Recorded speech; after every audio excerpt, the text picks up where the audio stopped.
Welcome to the Workplace Minute, powered by H3HR Advisors, the podcast that keeps HR pros, business leaders, and operations teams ahead of the curve. We're sponsored by our friends at WorkHuman. My name is Steve Boese. Welcome to the Infinite Workday. Today we're looking at the latest buzzword from the world of work, the Infinite Workday. New research from Microsoft, based on trillions of aggregated and anonymized Microsoft 365 productivity signals, reveals a challenging new roadblock for workers and organizations: the rise of what it terms the seemingly infinite workday. Just what constitutes the so-called infinite workday? Let's break it down using the data from Microsoft. The workday often begins before a lot of people get out of bed. By 6 a.m., many Microsoft 365 users are scanning overflowing email inboxes in hopes of getting ahead. The data shows that 40% of people who are online at 6 a.m. are reviewing email for the day's priorities, and the average worker receives 117 emails daily, most of them skimmed in under 60 seconds. And mass emails with 20-plus recipients are up 7% in the past year, while one-on-one email threads have declined 5%. The email inbox is still the front door to work for many professionals. Too often it begins the day with a sense of chaos, and it's starting earlier than ever. Then let's shift to 8 a.m. For Microsoft 365 users, Teams overtakes emails as the dominant communication channel, shifting the day into high gear. Data from the study showed that the deluge of information and incoming messages is only beginning. The average worker receives 153 Teams messages per weekday, and messages per person are up 6% year over year. Each email or message may seem small, but together they can set a frenetic tempo for the day ahead. And as workers transition to the core part of their workday, meetings and meeting overload tend to take over. The most valuable and productive hours of the workday are often defined by other people's agendas. 50% of all meetings take place between 9 and 11 a.m. and 1 to 3 p.m., precisely when, as research shows, many people have a natural productivity spike in their day. But Microsoft data reveals that we fill this time with meetings, leaving little room for deep focus. But meetings aren't the only element competing for workers' attention.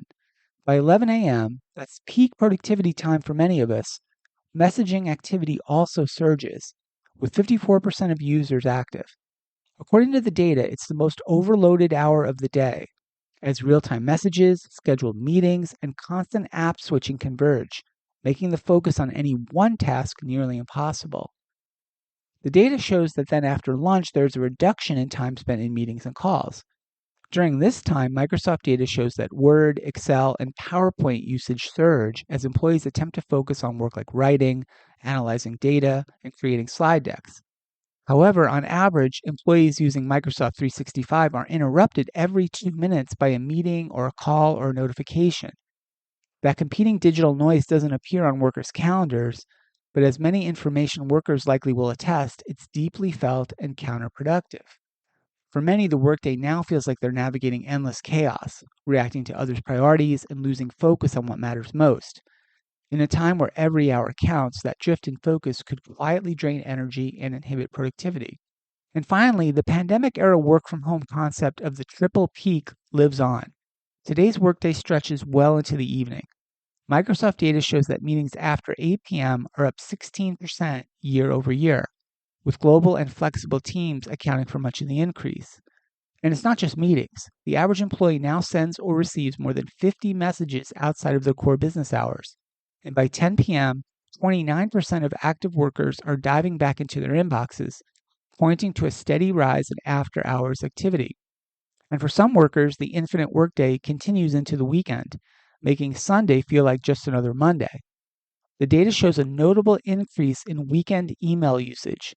Nearly 20% of employees actively working on the weekend are checking their email before noon on Saturday and Sunday, waking up to work even on typical days off. And over 5% are back in their email on Sunday evenings from 6 p.m. onwards. All this data points to a larger truth. The modern workday for many has no clear start or finish. It begins almost for the moment we wake up, lasts until later in the evening, and takes over more and more of our off-the-clock hours. As business demands grow more complex and expectations continue to rise, time once reserved for focus or recovery may now be spent catching up, prepping, or chasing some much needed quiet time to focus on the real work. So, what can HR leaders and organizations do now that we've confronted the reality of the infinite workday? The report from Microsoft has a few ideas to get you started. 1. Leverage the advances in AI technology. By deploying AI and AI agents to streamline some low value tasks like status meetings or routine reports or other administrative duties, workers can reclaim time for what moves the business ahead: deeper work, human collaboration, faster decisions, and focused execution. 2. Consider a redesign of the org chart. Today, teams are organized by static functions like finance, marketing, engineering, but with expertise available on demand through AI and agents, rigid structures add additional friction.